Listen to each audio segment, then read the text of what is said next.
Hey, we're live. What's happening, everybody? Robert Phoenix, jamming at you from Fredericksburg, Texas, rocking my bear cap. Fred Bear, the father of modern archery, here in the good old USA. Sorry, running a bit late today because sometimes after the Sunday night show, I get kind of wound up. I get kind of wound up and worked up, and it's like it's hard for me to go to bed. So I went to bed a little bit late last night, and it takes the vehicle a little to get going in the morning. Let me just make sure I can get in here on the chat side of things, so I can see you guys. And there we go. Since I can actually see you on the mirror channel, as it were, and mute myself. All right. I can say hello, good morning, all that stuff. Good morning, Christine, Cheeky Monkey, Richard. How's it going? Whether we'll let you practice that bow this week. Yeah, absolutely. Hey, there's BB. What's going on, BB? And there's Sticky. Just watched a Sunday. Yeah, good show last night. Good show. I enjoyed it. I enjoyed looking at Burt Reynolds' chart and breaking that thing down, especially as it related to that brief bloom of success that he had when he was involved with Boogie Nights, which gets the 70s better than just about any other movie. Hi, Darcy. Nice to see you. Anybody watch the Grammys last night? I did not watch the Grammys. I did get some reports from the Grammys, and of course, it's an Illuminati love fest, and they seem to be signaling now with fashion and colors. Last night, it was red and black. Red and black. Well, thanks, Rhonda. Good morning, Paulette. Anybody catch the Grammys last night? Nope. Yeah. I just, there was a time when, watch my Sunday night show instead. Yeah, that's what I did too. I was watching my show instead. There was a time when I would be very interested in these ritualized events, right? And the reason why I was interested in the ritualized events was because I could connect dots and say, okay, well, this is where they're going, and this is where they're going, and this is where they're going. And number one, I kind of lost interest in it, to be honest with you. I mean, there's always stuff. They're always, showing and telling, hidden in plain sight, all that stuff. We know how that works. And quite frankly, I don't like the art enough to hang around. I mean, the Grammys at one point in time, music was interesting at one point in time. Music is not interesting anymore. I mean, there are smaller acts and smaller bands and smaller artists that still make good music, interesting music. You can find them out. They'll never go away. But the sort of the tabula rasa music itself it's just gone. It's gone. And clearly, there are certain musical genres that are way more profitable and thus propped up and more important than others. Today's music is a disaster. Yeah, I totally I totally agree. I totally agree. I've been watching a lot of rockumentaries. Hi, Ani. I've been watching a lot of rockumentaries, and there's one thing in common with a lot of the musicians. So technology has been a great thing in a lot of ways, but technology has also killed music. And it's been kind of difficult to watch.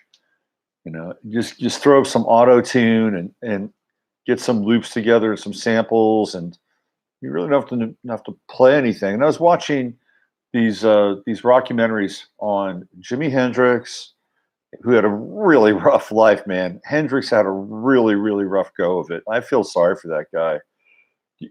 There's an interesting story about Jimmy. Jimmy had two other brothers. There's Leon, who most people know about, and there was another brother, a second brother, who walked with a limp. And and at one point, I guess the kid was 5. The father gave him up. He just dumped him off somewhere. He dumped him off at some kind of I don't know, orphanage. So he talks about the story, not Jimmy, but the brother, and and Leon. It's just like it gets into this whole thing about, to some degree infanticide. If you don't like a child, you can't. It's like, okay, well, we're gonna get rid of this. We're gonna deal with this child. And I think partly it was due, in fact, to the Hendrixes not having a lot of money. They were dirt poor, and so they couldn't support a third kid, and a third kid who couldn't pull his weight. Yeah, Jimmy's old man was a gardener and landscaper, so I think having the boys being able to go out and help him was, mission critical. Anyway, it was sad. But one of these things that these guys have in common, whether it's Jeff Beck or Jimi Hendrix or Duane Allman, is that and once Jimmy found a guitar, he didn't get a guitar until he was about 15, but man, he made it for lost time. Once they found the guitar, their guitar was with them everywhere. Everywhere they went, they had a guitar. The guitar went with them. Like when Jeff Beck was a kid, he slept with his guitar. Hendrix slept with his guitar. Duane Allman, everywhere, just playing all the time. Keith Richards, same deal, right? These guys they were obsessed. They were obsessed with their instrument. And it was that kind of obsession, that kind of love that created the music that today still stands the test of time.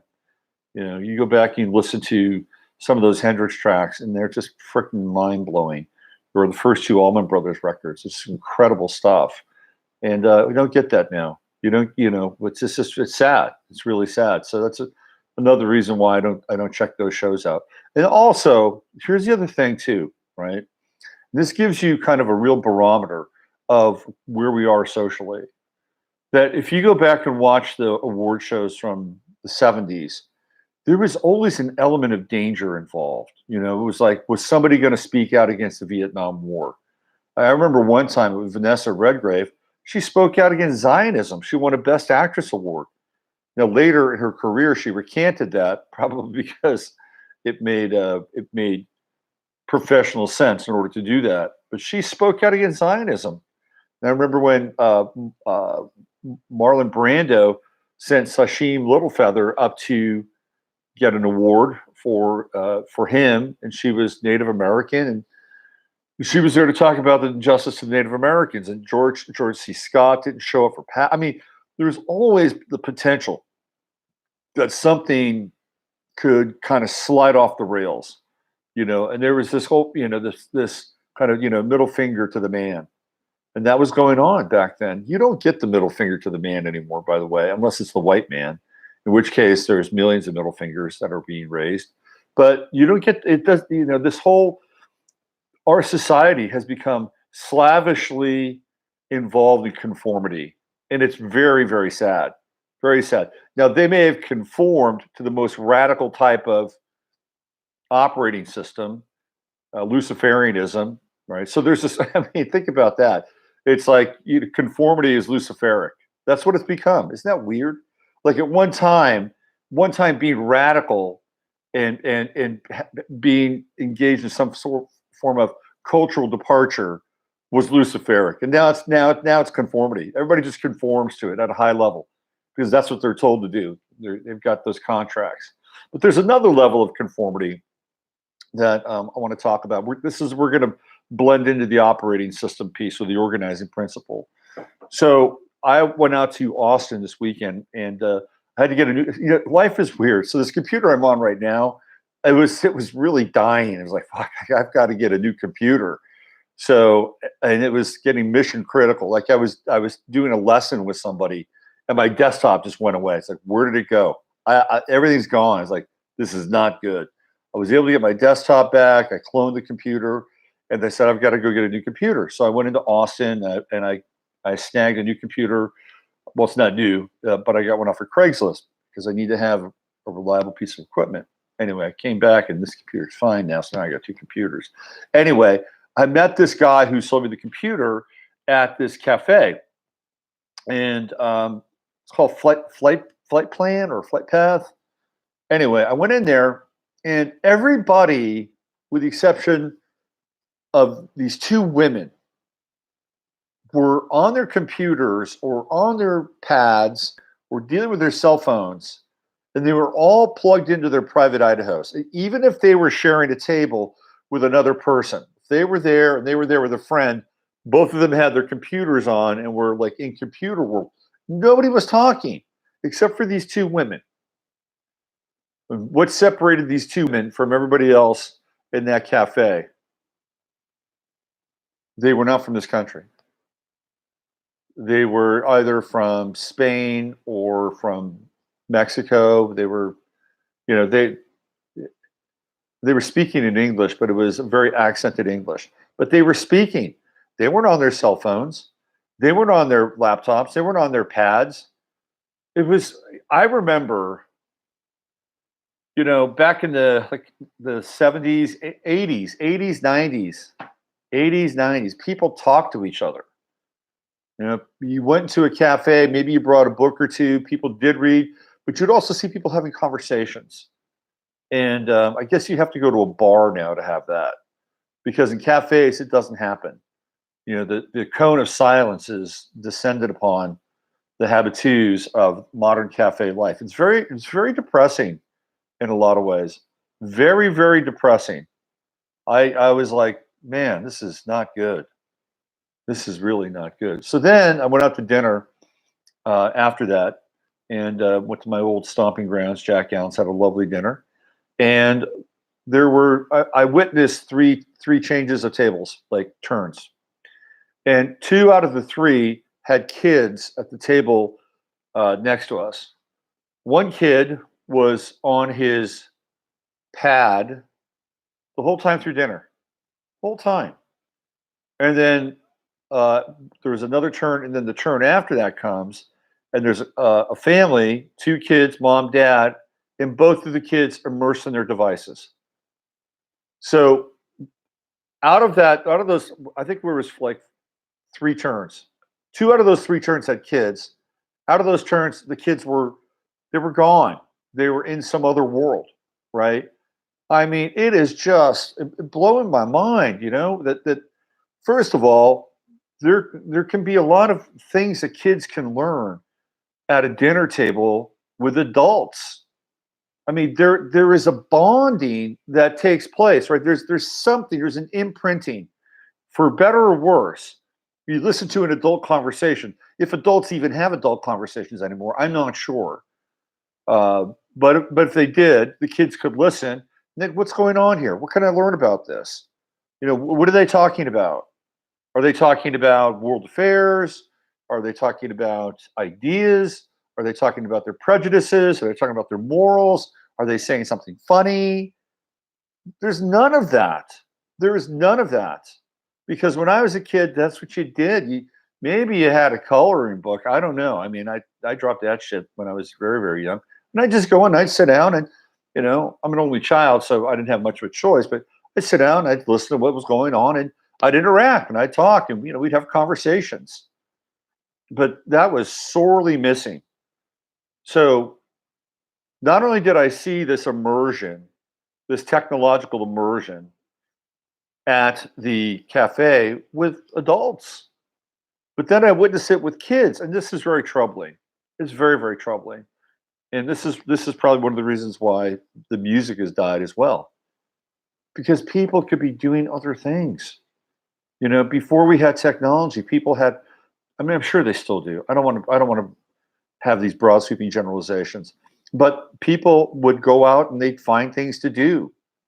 You know, they would actually maybe pick up an instrument because they needed to occupy themselves. Oh, I'll learn this. And they would listen to records. Remember records? That's the other thing that these musicians talked about. You know, like Jimmy Page and Jeff Beck they were tight when they were kids. And when they discovered each other, Jeff Beck went over to Jimmy Page's house and said, my God, he had the most outrageous and eclectic record collection. They sit there and they'd go through and they'd listen to all these records. Well, how do they get that sound? What are they doing? And what are they trying to do? And they get their minds moving.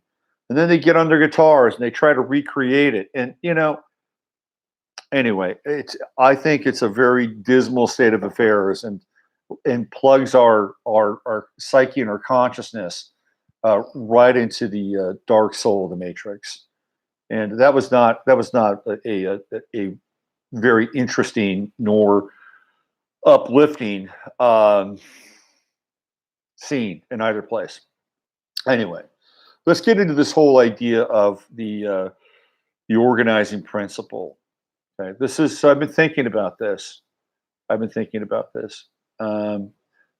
Darcy, it was a cool ritual plan. Absolutely, man. The album. I just want to talk about this before I move on.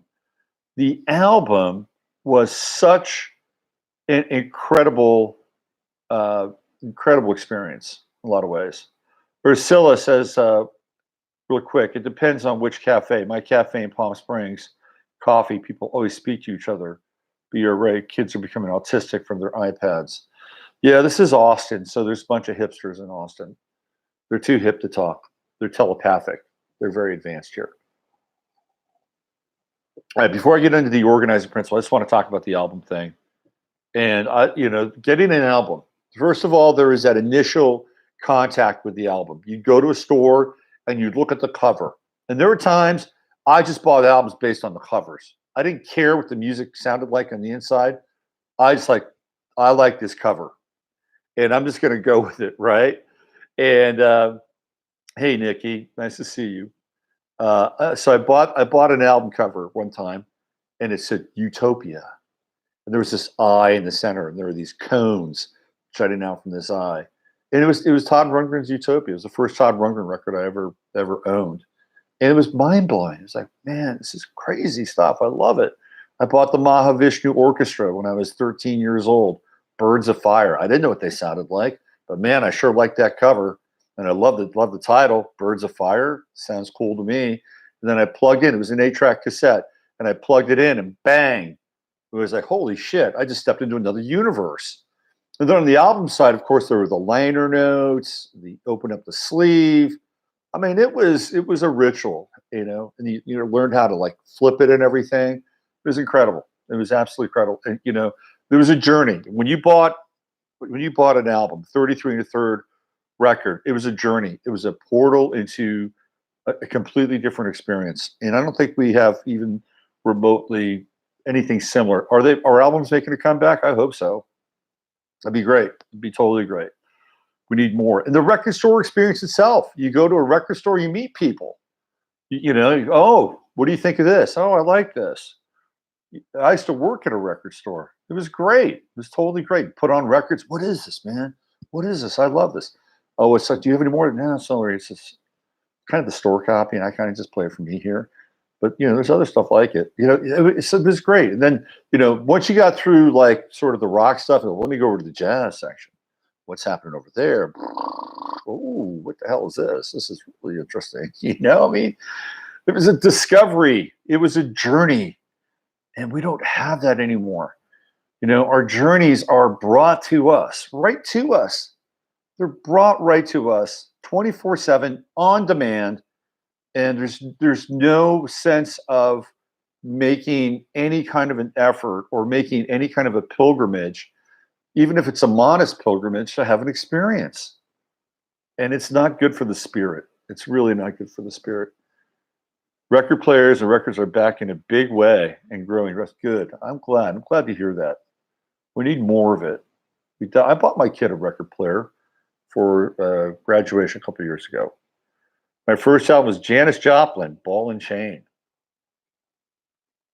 Janis could sing her ass off, man. She was troubled. She was deeply troubled. A lot of abuse. You get into some of these stories. Well, the British guys weren't abused all that much. It's like you think they came from bad backgrounds. They didn't. They all came from slightly middle-class backgrounds. Oh, by the way, let me just, before I move on to today's topic, I have one more documentary to recommend. If you have Showtime, there's a documentary on the band XTC, who are one of my favorite bands of all time. And I found some stuff out about the band that I didn't know about. And that was about Andy Partridge's addiction to Valium, which led to his nervous breakdown, I had tickets to go see them, and they did their last American show in San Diego. He had a nervous breakdown on the way from San Diego to San Francisco. Never saw the band. But if you have Showtime, check out that. He's a genius, total Sagittarian genius type, just like Jimmy. Sagittarians, man, they have, Chris, if you're listening, Sagittarians are visionary. Sagittarians are very visionary. So, yeah. Anyway, all right, let's get on to the organizing principle. So, I've been thinking about this. And first of all, I have to say that based on some of my recent reconnaissance into the history of war, I'm firmly convinced that we are in a siege right now, that there is a siege happening, and there are a lot of things going on around us in terms of.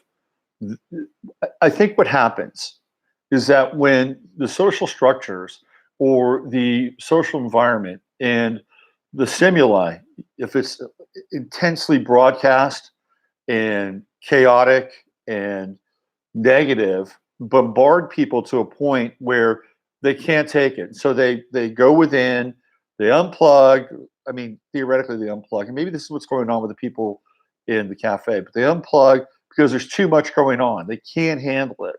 And as a result, there's sort of this semi-unconscious siege mentality where people get in their bunkers because there's just so much going on around them. And I think just from a psychological perspective, I think that's where people have migrated towards in a lot of ways because it's nonstop. We get this barrage of stimuli, and we get this barrage of information, and we get this barrage of garbage and junk coming at us 24/7. And that's just only kind of one media blast of this barrage material. We're getting barrage from our skies with what's being sprayed up there. Oh, by the way, Ian Brown on the subject of music actually has a song about chemtrails now on his new album called Ripples, and it's probably the definitive chemtrail anthem. I love Ian Brown.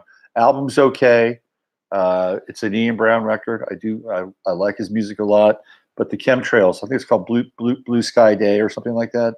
Anyway, check it out. He clearly starts talking about geoengineering and chemtrails, and he does it in a way that actually works. So we're getting hit all the time, and there's other kinds of influences in our environment. There's actually the influence of people coming in from other countries, and again, I'm not being a xenophobe here, but when you get really high numbers, it's very hard to integrate people into a society and a culture. It hits overload and overdrive. It slams the system. And now we're back into Cloward Piven from the 1960s, where they basically used the welfare system against the state of New York. It's a Cloward Piven strategy. And that's another element of the siege. So I think we're under siege right now. And people are hanging on. They're looking at their money. They're looking at their bank accounts. Can I outlast this? I mean, and if we don't understand this, if we really don't understand this, then we're not paying attention.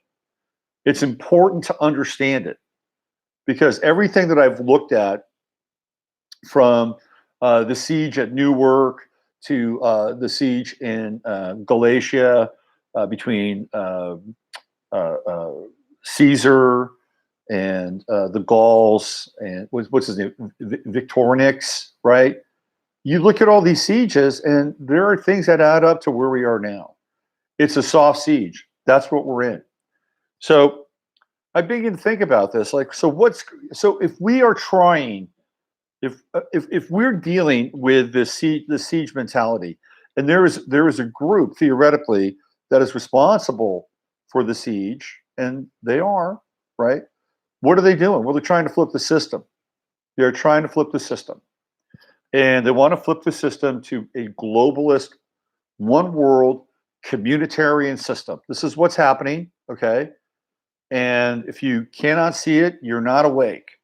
Now, again, there can be a lot of different counter forces happening. There's the pincer effect. There are a lot of different subtleties, and there's some subtleties, some complexities to the whole thing, which doesn't make it as kind of Joe McCarthy black and white or red, white, blue, because there are parties involved that play both sides. So let's just be clear about this, okay? But it is happening. It's happening. So I began to think about that version of the system, right? Their organizing principle. And there is an organizing principle. And in order to motivate people, in order to mobilize people, you have to have an organizing principle. So let's just go through this very quickly. Every organizing principle has to have a religion. right? It's behind it. And the religion of the communitarians is climate, and it's the earth. This is the moral imperative that is interwoven through the whole experience. It's all about climate. We're going to do this for the climate. We're going to go do this for the earth. And yeah, does the earth need some help? But maybe these people could look up in the sky instead of preaching global warming, maybe they can actually get off their stick and get into the whole geoengineering crisis, which is creating many of the problems that we're dealing with. Until of course they're going to use geoengineering as a solution for the problems they already created. How about that? But climate change, the environment, greenhouse gas emissions, these are all part of the religion. You have to have a moral foundation for any organizing principle, because people have to be willing to sacrifice themselves for something, right? If there's an ideal, people have to be willing to sacrifice themselves for the ideal. This is what the Crusades were all about. This is what any hardcore religion is at the heart of it. You've got to sacrifice yourself. So we're going to sacrifice ourselves for the environment. We're not going to drive cars anymore. That's what's going to happen. We're going to sacrifice our privacy, because we have to have appliances inside of our house to tell us when we're egregious consumers. And not only that, but cut us off for our own good. So we need to be able to sacrifice our idea of our own relationship with our own property and our own resources. Yeah, that has some ramifications, doesn't it? Absolutely. So we need to be able to sacrifice some of the things that we've taken for granted. Well, what about private property? Maybe we should sacrifice that as well. Of course, we should sacrifice private property, because private property lends itself to a certain type of mindset. What about the things that you own besides just your appliances? Well, you should sacrifice them too. And in fact, you should probably let other people use your property as well. Well, why not? Why don't you set it up and get paid for it, a la Airbnb? Or why don't you rent your own car, aka Turo? So we're seeing this kind of shared economy. And the shared economy is based on personal sacrifice. And you're sacrificing these things, these so-called freedoms in a lot of ways, or these so-called personal perks, for the greater good. And the greater good is the earth. Okay, so now we've got an organizing principle. That is the foundation of the organizing principle. People can go, oh, okay, well, we have to do this. We have to do this. We have to do this. That's number one. What does the other side have? The other side doesn't have much of an organizing principle, except maybe, God or traditional religion. So, but how's that faring in today's world? It's not faring so well, to be honest with you. It's kind of, it's in the crosshairs, unless of course that traditional religion has nothing to do with Christianity and has to do with one of the other Abrahamic faiths, in which case, well, they're flourishing and doing quite well. Just go to the Kabbalah Center in Los Angeles or Dearborn, Michigan, and you'll see exactly what I'm talking about. Anyway, so we have this organizing principle, very important. It's the moral foundation, the thing that you sacrifice for. It's the climate. It is the Green New Deal. And it makes people feel good, right? I mean, this is what the whole idea behind religion is supposed to bring. You do good unto others. Doesn't that feel good? Well, sure it does. It absolutely does feel good to do something to other people in a good way, right? Helping somebody from a real place of a true spirit of service, right? Absolutely. And so it's not necessarily a bad thing. But when we get into the whole, climate change and the global crisis with the climate, sacrificing something for that feels good. It's like deep virtue signal. I'm doing this for the earth. I'm doing this for future generations. I can go to my grave in my good conscience knowing that I did all these things so I could help save the planet. Okay, versus actually taking a personal stand on some level and doing something else. It's much more easy. You have some third party to tell you what you're supposed to do, limit what you're supposed to have, and determine how you're going to use resources moving forward. That's what that's about. And people will gladly make that sacrifice, and they'll gladly make that sacrifice because, well, theoretically it feels good. Okay, so that's one big part of it. Well, there's other parts of it as well, right? So there's the financial aspect of an organizing principle, the monetary aspect, and now we're talking about the free economy or the economy, the universal economy. It's being worked out right now in Chicago. Certain group of people are going to get $1,000 a month. There's a young guy who wants to run for president. He's not quite there yet. I don't think he's old enough. By the way, they're probably going to try to change that. They're going to probably try to change the presidential age at some point. Maybe not in the next 6 to 8 months, but they want to take advantage of a lot of young people coming in and get them in a line so that they can step in and run for president and not be part of some fossilized group with different values. Anyway, so the money piece, the economic piece, is also part of the organizing principle. So now we've got universal basic income. People love that shit, right? They love that. Then now they're into, oh, we got to save the planet. I'm going to co-sign on anything that's green, anything that's going to cut down on carbon, the imprint. Boom, down with that. Okay, so now we've got sort of the pseudo religio aspect. Now we've got the monetary aspect. What else is there? Well, there's other aspects to this as well. One of the things that you need for a revolution is you need energy. That's what you need. You need energy. And if you look at any revolution, there's the spirit of energy, right? People are in the streets. They're chanting slogans. They're throwing rocks. Now they're using social media. So in order to have energy, you have to tap into an energy source. Sometimes it can be about, yes, I'm inspired by this ideal, but in many cases, energy is created by creating the other, right? Creating the other. And so when you create the other, you're looking at the other and say, well, I don't want to be that. I don't want any part of that. And in fact, I despise that other. Well, there's energy there. Hate is an energy. Anger is an energy. So when you're able to tap into that, you're able to tap into this wave of feeling as if you can make a change, you can be a part of the change, but it's not based on something that's going to be a change for everybody. It's using a specific group, targeting a specific group, and creating a feeling of enmity with that group over and over and over again. So a field of anger and a field of hate can be tapped into, and that's the energy source. And we're seeing that right now.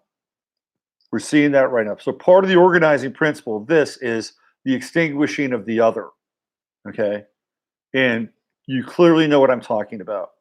So we have a variety of groups who are being manipulated, and they're being manipulated together and banded together. And so now we've got not just the organizing principle, but we have the structure of a group that is going to take on another group.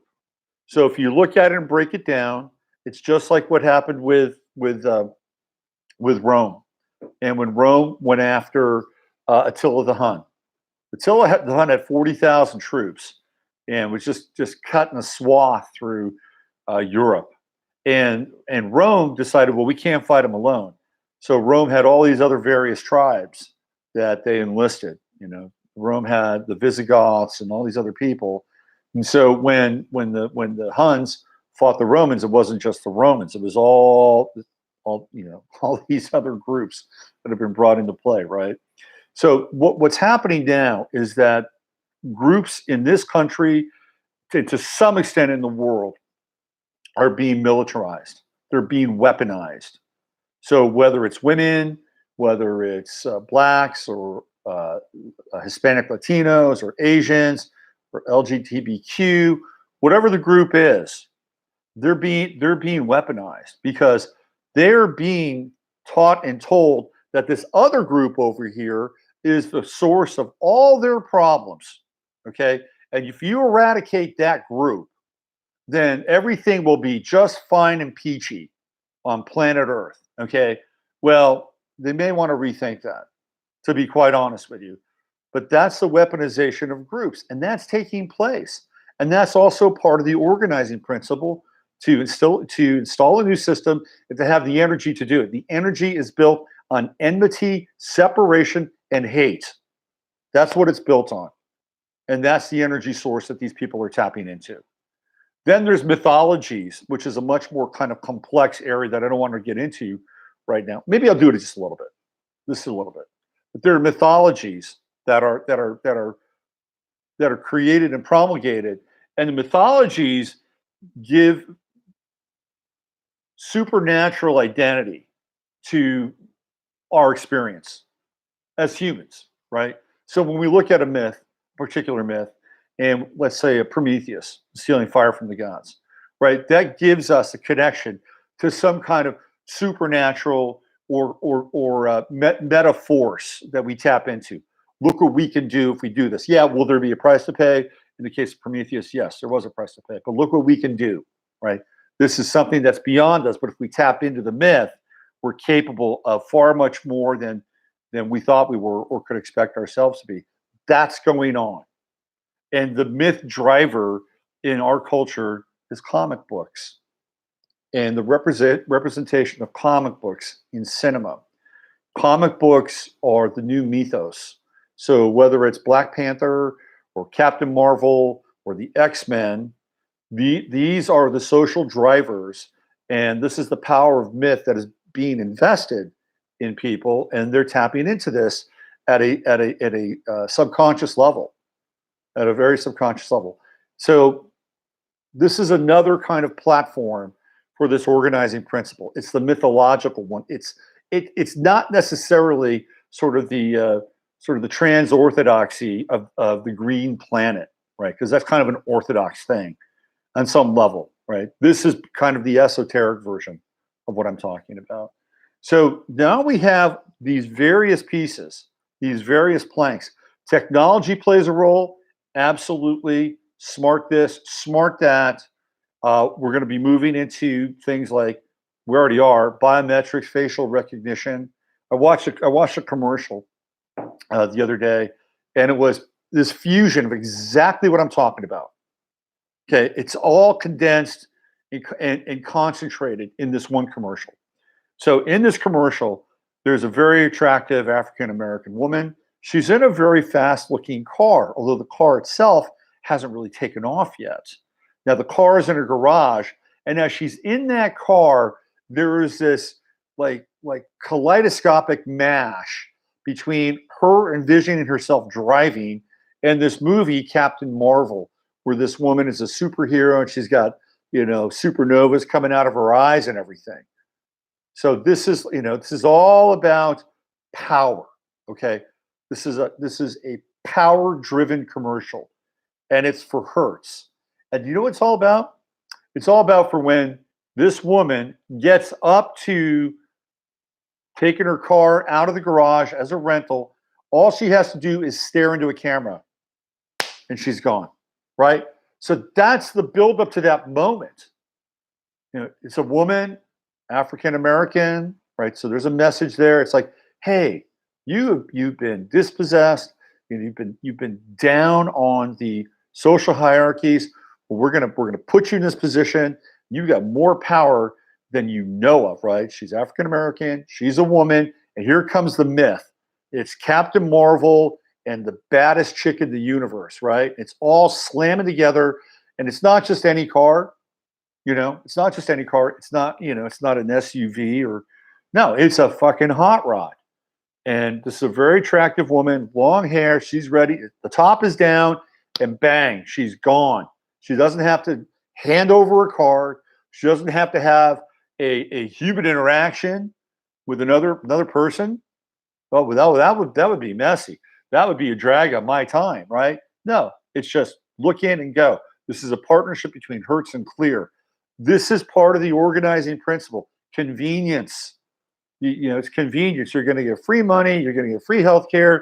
You're going to get free school. And when you go to check out, you won't have to use anything. You're just going to take your sweet face and just stare right into the eyes of the beast, right into the heart of the beast, and then you're gone. You're free, right? So this is the power that they're theoretically tapping into and then transferring to people. Convenience is going to be your freedom. Convenience is going to be your freedom, and freedom is going to be your power. And it's bullshit, utter bullshit. So this is another part of the organizing principle. So we have freedom, we have the dispossession of our goods because we don't need them anymore. It frees us up. Well, we don't have to own anything. Isn't that cool? We're just free. We don't own anything. We don't have wallets. We're just free. We're just free amorphous beings, just cruising through the universe. We're like Silver Surfer. We just surf from one internet cafe to the next internet cafe. We don't have to talk to anybody because we got our iPod, our earphones in. We don't have to interact with anybody. Oh, barista? I don't need a barista. Isn't there like an automated coffee maker here that I can just look at? And by my eyes, it absolutely knows what kind of coffee drink I like because I've gone here 3 or 4 times before and it's created a profile on me. And the next thing I know, my coffee drink comes out. I didn't have to say a fucking word. Oh my God, I'm magic. And then I look over here again, and I pay for it. It's like, oh man, this is great. Free. No, it's not free. This is part of the organizing principle, though. Okay, there it is. So this is a whole plank that this group is building on. And they are generating energy all the time. Now, are they going to be successful? I don't know. But they're giving it a good go, right? I mean, they've got a lot of money behind it. And clearly the message in commercials now is towards this end or towards this goal. Yeah. So we're looking at something that has a kind of a trans religio core belief. That's number one. There's a technological plank. That's number two. There is the assembled masses in a group against the other, which provides energy. That's number three. And then, of course, we come into the very, very dark and tragic area of late-term abortions. Now we have a sacrificial component. Yes, that's right. A sacrificial component, because this is, in a lot of ways, this dark driving force that is underneath all of it. It goes all the way back to Babylon and the sacrifice of children to Molech. I mean, this is another part of this, right? It's an unspoken part, but it's very, very, very deep, right? It gets into this whole idea of human sacrifice. The Mayans participated, the Aztecs participated in it, the Druids participated in it. It is the supplication to invisible gods. This is really what's happening. And that's another part of it, but it's kind of an unspoken piece. And it's another driver that is part of this organizing principle in this platform. And if you tell people that it's wrong, well, they'll come at you with torches and knives. Because you don't want to mess with anybody's right to take another life, right? And then probably the last part of this organizing platform is that everybody is theoretically equal. Okay, and that's why you have everyone from like LGBTQ to all these very, sort of select special interest groups who are all, affirming their right to exist, because in their minds there is this kind of broad band of equality that needs to exist, but it only exists within a certain framework, right? Within a certain frame set. If you're outside of that frame set, everything's out the window. Tolerance, unity, brotherhood, sisterhood, no, you're not part of it, right? So it's equality with limits. And that's another part of this thing too. And that's like a club in a lot of ways, an exclusive club. We're semi-exclusive, it's not that exclusive. So this is what we're dealing with. We're dealing with these elements as an organizing principle for a new system that wants to be put in place. No borders, everything's cool. And if you speak out against it, or if you have a different opinion around it, guess what? You're hateful, you're ignorant, you're old, you're in the way, whatever those things are, okay? And that's part of the game too. And that creates the exclusionary other. So I just wanted to bring this up because that's where we are. And if you understand that, right, and you can live your life in accordance with that, well, at least you got your high beams on. It doesn't mean you want to exclude people. It doesn't mean you want to typecast people, because that's where we get into ruts on both sides, and that's where things get dangerous.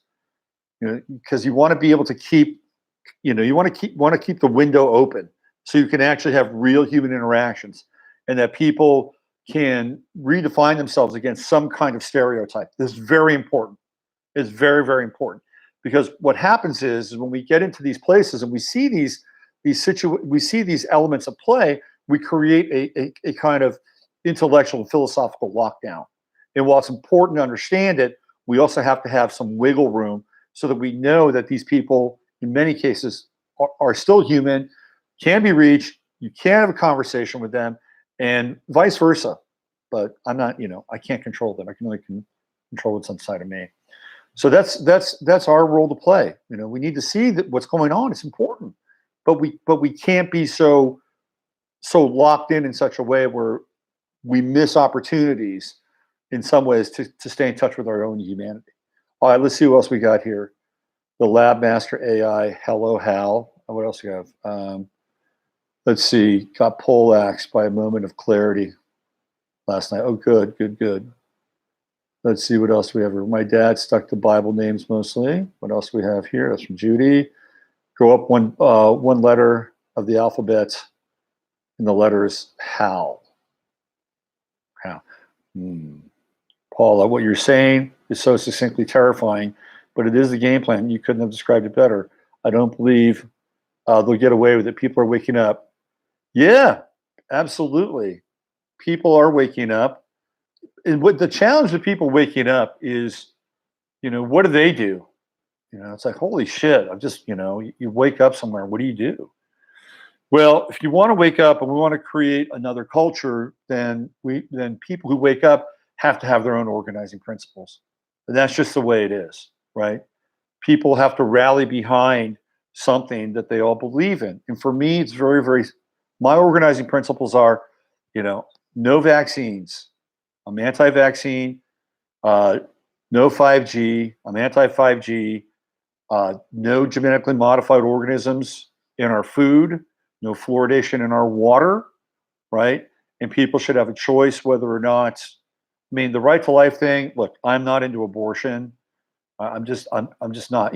Have you ever seen like videos of there's this one guy who's got no legs, and he became a state champion wrestler. There are people who are born into situations in life who become incredibly inspirational because of their severe limitations, and we're denying, we potentially deny these people the experience to show us all how we can move beyond our perceived limitations in a lot of ways. And I think that's it's criminal. So it's like, let's let things play out. And I guess if something is really, really bad and there's complications, of course, you'd have to do something medical. I think that's important. But waiting for, there's a guy in New York who wants his kid that's going to be pregnant aborted, because of this new abortion law in New York. And he's living in New York, and we'll see how that goes. But if you want to create a new culture, a new society or a new system, I think it's all about personal choice and consent. And for me, it's, no vaccines, no 5G, no fluoride, no genetically modified foods. That's really important. And no chemtrails. That's the 5-point plan. That is the 5-point plan. And if people could rally around that 5-point plan, and then less government, less war, less foreign involvement, right? Less dual citizens in our government, more local government, more local reach. I think that's where it's at. And is there energy behind that? I don't know.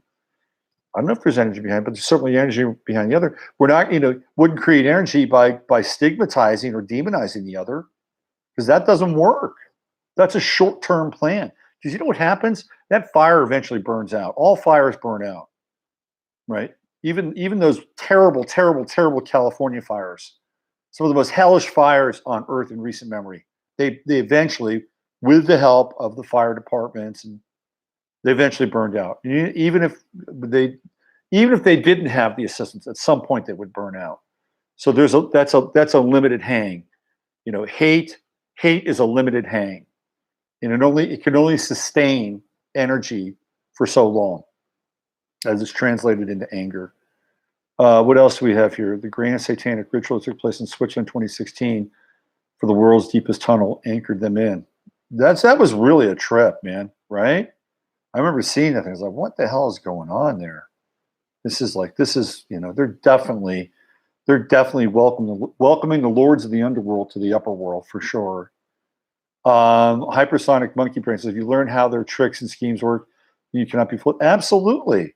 This is why I do what I do on a daily basis, so that we can stay clean and understand what's happening, and not be as privy to the outside manipulation. But there's another payoff, and that if you do the work, really, really do the work, and you internalize it, then it's harder for people to manipulate you in your environment, right? So it's not just kind of this one-way exercise. There's also an internalization of it, and this is where our discernment really comes into play. Creating good boundaries comes into play, and for a lot of us, those things have just been obliterated, in our lives, and so we're building them back up, and we're seeing, where we're triggered, where we give away our power, where we sell ourselves out. This is the other part of it. This is the internalized part, and that takes a lot of work. And what happens as you clear away the debris and you get really clear on this stuff, then there's a spiritual application. There's a spiritual kind of payoff that comes into play, and it has to do with clarity of thought, and it has to do with the ability to love who you are, and love your space, and love your experience, and not in an egotistical or vain or narcissistic way, but in a way that you respect the order of your own domain. When that happens, then you're respecting, other people's domains. You're respecting the world around you. And isn't this what a sacred relationship with our environment is, or with ourselves is? This is what it's about. And when you get into that model, it becomes very empowering. And then you can just see other people's bullshit. You say, I don't want to plug into this, or you can talk about it. You can move away from it. You can play with it. There's a lot of things. There's way more freedom when you're operating from a place of clarity. And part of this dance is the disassembling of the outer, which is in many ways a projection of the inner, and then getting really clear on the internal structures and the internal programs, and then disabling the ones that don't serve us anymore. So, and then I believe we begin to live with this. See, this is part of being in the world and not of it. And I really think that this is what Jesus was talking about, and disassembling these structures so we can, actually be in this world. But we're not in this world. We're not of this Babylonian matrix that's being reanimated before our very eyes. We're not a part of it. And I think that if we get into it, really get into it, we're going to find that our potential and or the power within us is very profound, really profound. And we're not even tapping into, a minuscule percentage of it. And that's when we can really come online. And that's when things get very, very interesting. But it could only be anchored in the spirit of love, and it can only be anchored in the spirit of, in a lot of ways, surrendering your will for the greater will, which is the will of the Almighty and the Most High. That's my experience. Anyway, let's see what you guys have to say. Jesus, yes. Jesus. Yeah, well, yes. I just use for people, my name for the dude is Sananda. That's my name. But I just did it for, branding, the trademark. What else do we have? Robert got a saying. Oh, how about that? Is that from Genghis? Did I get one from Genghis? By the way, you didn't see this, but Jasper was wreaking havoc. Like at about 15 minutes in, because I've got my laptop elevated now. He was down. He was down below. He was like the gods of the underworld. That they were rattling by computer, right? What is the date today? It's no, I can't. It's really weird. I keep staying in January. It's really fucking weird. I'm sorry for the language, but I keep doing these shows for January. I don't know why. It's like January hasn't ended. We're in this weird time thing right now. Thank you for bringing that up. I gotta change that. I don't know if anybody else has noticed the time stuff. It's bizarre. I can't get out of January. It's really strange. Very strange. And this is like the third time I've had to go back. Sticky pointed it out last week. Oh, he's right. Yeah, I got to change this. Yeah, Jasper was the god of the underworld. He was threatening chaos on the show. Last night he was on the live stream, and he knocked out one of my lights that I used to illuminate the back screen. Yes, Jasper. He's a character. Where are you getting to go to small groups to strengthen? I think small groups is fine. I think if you have, like here, we're doing this fluoride thing, the anti-fluoride. It's a small group. We're working on taking the fluoride out. Do we get together and do anything else? No, we've got a project, we got a plan, and maybe that's a thing that you could do with small groups. Look around your area. Is there something that you want to do together? Maybe in a small group, you create a community garden. You find a plot of land and you go do it and take care of it. Maybe as a part of that small group, you go to a school and you say, hey, look, we've started a community garden and we'd love the kids to come over and spend some time in our garden. Maybe as a small group, you start a network of aviaries or apiaries, and you can get 3 or 4 people who are beekeepers, and that's your small group. I think small groups are good. I think small groups with a purpose are even better. So, and they don't have to be radical, right? You don't have to oh, we're gonna take down the world. No, it's like create something. Get a small group and create something.